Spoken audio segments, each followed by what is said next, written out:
بسم اللہ الرحمن الرحیم۔ السلام علیکم۔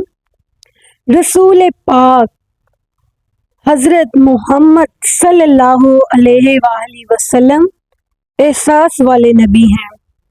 احساس حضور پاک صلی اللہ علیہ وآلہ وسلم نے امت کا کیا، احساس والی زندگی گزاری۔ ہر لمحے محبوب پریشان رہے۔ کچھ عرصے پہلے ڈاکٹر ہارون صاحب مسلمان ہوئے۔ ابھی انہوں نے 2-3 کتابوں کا انگریزی میں ترجمہ کیا ہے، اور بھی کچھ کتابوں میں وہ کام کر رہے ہیں۔ ہالینڈ کے رہنے والے ہیں وہ ڈاکٹر صاحب کہتے ہیں کہ میں نے سنا تھا مسلمان دہشت گرد ہے، بم بلاسٹ کرتا ہے، تو میں جہاں لفظ اسلام آتا تھا نا تو میں تھوڑا سا بچ جاتا تھا، تھوڑا ہٹ کے بیٹھ جاتا تھا، لیکن میرے مزاج میں یہ بات شامل تھی کہ اللہ نے بڑا ہی انسانیت کا جذبہ رکھا تھا، تو میں ایک تنظیم قائم کر رہا تھا کہ ایک ایسی جماعت بناؤں کہ جو پوری دنیا میں لوگوں کی خدمت کرے بغیر مفاد کے، اسلام والوں کی بھی اور غیر مسلم والوں کی بھی۔ لیکن مجھے بڑا دھچکا رہتا تھا کہ مسلمان جو ہیں وہ بڑی سخت قوم ہے۔ انہوں نے کہا ہے کہ میں اپنی جماعتوں کا دستور لکھوں گا، لیکن پہلے میں ساری جماعتوں کا مطالعہ کروں گا۔ کہتے ہیں کہ ایک مصر کے مولانا صاحب آئے ہوئے تھے ہالینڈ کے دورے پر، اچھی انگریزی جانتے تھے۔ میرے پاس وہ آئے، انہوں نے دیکھا کہ میں انسانی حقوق پر کچھ لکھ رہا ہوں، کہ کیا لکھ رہا ہوں، وہ مجھے دیکھ کر کہنے لگے ڈاکٹر صاحب آپ کوئی تنظیم قائم کر رہے ہیں؟ میں نے کہا ہاں، میں انسانی حقوق پر کچھ کام کر رہا ہوں۔ مجھے انہوں نے نا ذرا ہلکا سا ذرا ٹچ دیا۔ جو ہلکی بات ہوتی ہے نا وہ ذرا دل میں جلدی بیٹھ جاتی ہے۔ کہنے لگے اگر موقع ملے کبھی تو میرے حضور کی سیرت پڑھ کر دیکھنا، بس ہلکی سی بات۔ وہ جملہ چھوڑ گئے، بس ہلکی سی بات تھی، دل میں گھڑ گئی۔ کہتے ہیں کہ ضروری نہیں کہ جو تم کہو وہ منوا کے اٹھو، لیکن میسج جو ہے نا وہ اپنا ضرور چھوڑ جایا کرو۔ جب انسان کے ذہن میں وہ بات ہوتی ہے، جب بھی وہ کام کرنے لگتا ہے تو اس کے سامنے وہ بات آتی ہے۔ آپ بھی شک یہ دیکھ لیں، اگر آپ کے سامنے کوئی بات کر جاتا ہے، کوئی بھی کام اس طرح سے آپ کرنے لگتے اس بندے کی، آپ کو بات جو ہے وہ لازمی یاد آتی ہے۔ کہتے ہیں وہ میرے جو بات تھی نا میرے ذہن میں بیٹھ گئی۔ مصروف بندہ تھا، زیادہ تو نہیں 10 منٹ ملے تھے، میں کمپیوٹر کے آگے بیٹھا تھا۔ کہنے لگا کہ جو انگریزی میں کتابیں ہیں حضور پاک کے بارے میں نے ان کو ذرا دیکھتا ہوں تو فرماتے ہیں میں نے نیٹ پر سرچ کیا، پہلی حدیث آئی، میں نے کلمہ پڑھ کر مسلمان ہو گیا۔ سبحان اللہ۔ پہلی حدیث دیکھ کر ڈاکٹر ہارون جو ہے پڑھ کر اس پر مسلمان ہو جاتے ہیں۔ حضرت بلال رضی اللہ عنہ فرماتے ہیں ہم نہ گھر نکلے تو حضور فرماتے ہیں ذرا جلدی چلو، ایک ضروری کام ہے۔ فرمایا بڑی تیزی کے ساتھ جو ہے نا بڑے تیزی سے چلنے لگے۔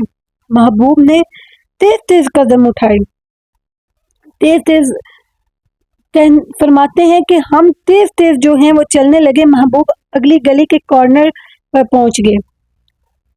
پھٹے پرانے کپڑے، سادی سی بی بی، اور حالات بتا رہے تھے کہ بیچاری بڑی غریب ہے، کسی غریب گھر کی ہے۔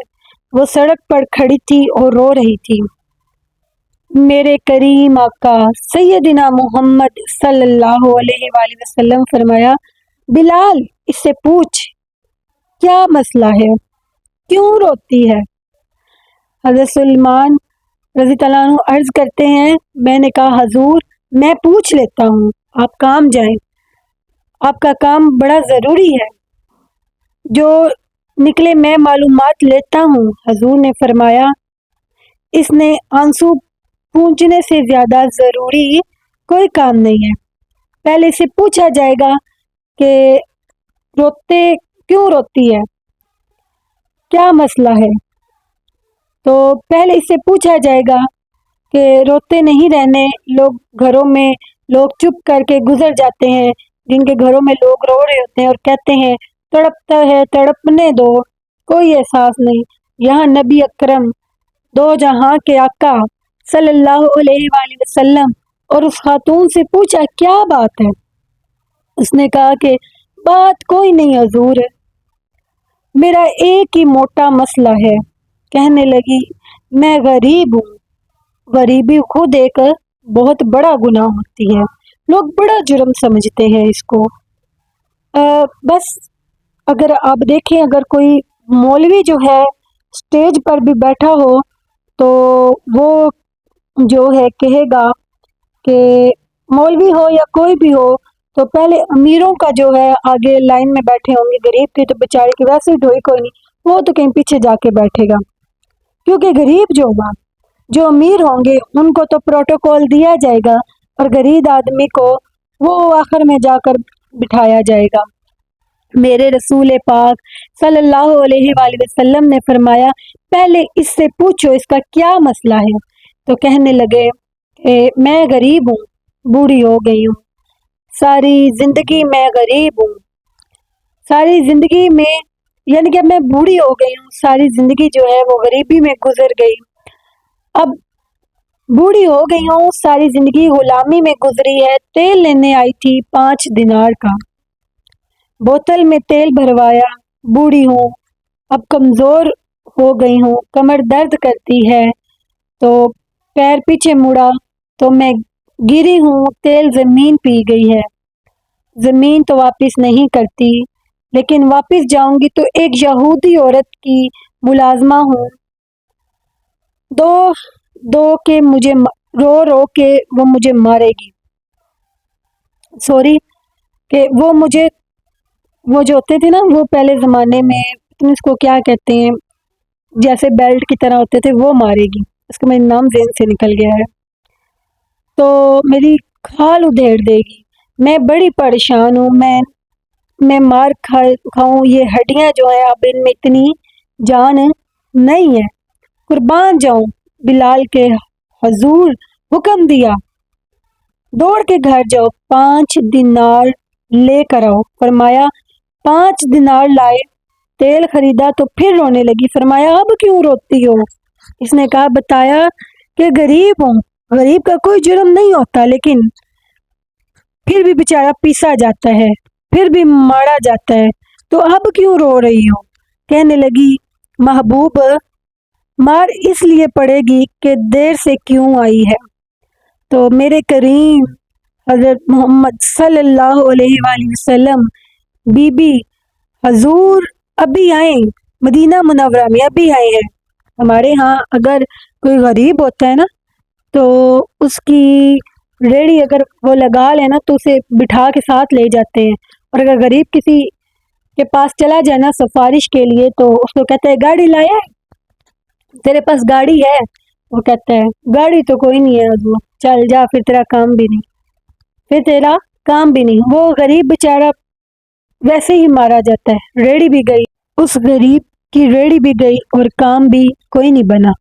حضرت بلال رضی اللہ عنہ فرماتے ہیں کہ پاک نبی صلی اللہ علیہ وآلہ وسلم نے فرمایا چل بی بی میں تیرے ساتھ چلتا ہوں، گویا اللہ کی ساری رحمتیں ان کے ساتھ ساتھ چلنے لگ گئی۔ وہ پھٹے پرانے کپڑوں والی بی بی آگے آگے اور سید دو عالم صلی اللہ علیہ وآلہ وسلم ان کے پیچھے پیچھے، ساری گلیاں اس نے پھرائی، اس نے مدینے کا صحرا آ گیا، ایک دروازے پر دستک دی، مالکن آئی اور دروازہ کھولا، بی بی پاک نے کہا کہ میں بھی بڑی ڈاڈی تھی، طاقت بڑی تھی، میرے سامنے بھی کوئی کھڑا نہیں ہوتا تھا، لیکن جب میں باہر نکلی تو میں نے نور ہی نور دیکھا، فرمایا محبوب کے گوڑے چٹے رنگ کے اوپر کالی زلف اور محبوب کے مقدس آنکھوں میں جب تک بات کرتے نظریں نیچے رہتی۔ شرم و حیا والی حضور نے بڑے نرم لہجے سے، بڑے دھیمے اور بڑے خوبصورت لہجے میں کہا، فرمایا یہ تیری نوکرانی ہے؟ عورت کہتی ہے میں نے تو حضور کے جلووں میں ہی کھو گئی کہ اس کے سادگی میں اتنا حسن کہ کہیں دیکھا نہیں، تیری نورانی کہیں دیکھی نہیں۔ میرے محبوب نے فرمایا بچاری کی غلطی کوئی نہیں، اسے مارنا نہ، اس سے تیل گر گیا تھا تو اسے خریدنے میں دیر ہو گئی، اور کہتی تھی کہ میں اس کی سفارش کرنے آیا ہوں۔ تو وہ خاتون کہتی ہے کہ میں نہیں ماروں گی۔ محبوب کے جملوں میں اتنی تاخیر تھی کہ فرمایا نبی پاک نے فرمایا اسے کچھ نہ کہنا۔ کہنے لگی نہیں کہتی، میرا وعدہ رہا، میں کچھ نہیں کہتی۔ اب میرے حبیب نے پھر نظر اٹھائی اور ایسی خوبصورت نظر کہ اس غریبنی کی طرف دیکھا۔ حضور نے فرمایا اگر اجازت ہو تو میں جاؤں؟ حضور نے رخ پھیرا۔ حضرت بلال نے کہا میں پیچھے رہ گیا۔ وہ دونوں بیبیاں دوڑتے دوڑتے میرے پاس آئیں، کہنے لگی تو یہ بتا تو یہ کون ہے؟ حضرت بلال کہنے لگے تم نہیں جانتے؟ حضرت بلال فرماتے لگے تم نہیں جانتے جن کو اللہ نے سچا رسول بنا کر بھیجا؟ بی بی دوڑ کر آئیں اور کہنے لگی محبوب دروازے تک آئے تو خالی جائیں گے، خالی لٹا دیں گے، مہربانی کرو ہمیں بھی کلمہ پڑھاؤ۔ سبحان اللہ۔ ڈاکٹر ہارون فرماتے ہیں ادھر انہوں نے کلمہ پڑھا، ادھر میں نے حدیث دیکھ کر کلمہ پڑھا۔ سبحان اللہ سبحان اللہ۔ یہ میرے نبی کی شان ہے، جو دیکھتا تھا نا ایک بار دیوانہ ہو جاتا تھا، کھو جاتا تھا۔ یہ میرے حضور کے جلوے تھے کہ پتھر بھی کلمے پڑھ گئے۔ یہ میری حضور کی شان و شوکت تھی، جو ایک بار دیکھ لیتا تھا وہ مسلمان ہوئے بغیر رہ ہی نہیں سکتا تھا، وہ کلمہ پڑھے بغیر رہ ہی نہیں سکتا تھا۔ ان کے جلوے، ان کی شان یہاں جتنی بھی بیان کر لی جائے اتنی ہی کم ہے۔ اللہ تعالی ہمیں حضور کی دیدار نصیب عطا فرمائے اور ہم اس دنیا میں ان کا دیدار کرے تاکہ آخرت میں ہم بآسانی ان کو پہچان سکے، یہ زندگی بھی اچھی ہو جائے اور وہ زندگی بھی اچھی ہو جائے۔ اگر آپ لوگوں کو ویڈیو پسند آئی ہے تو صدقہ جاریہ سمجھ کر شیئر کریں۔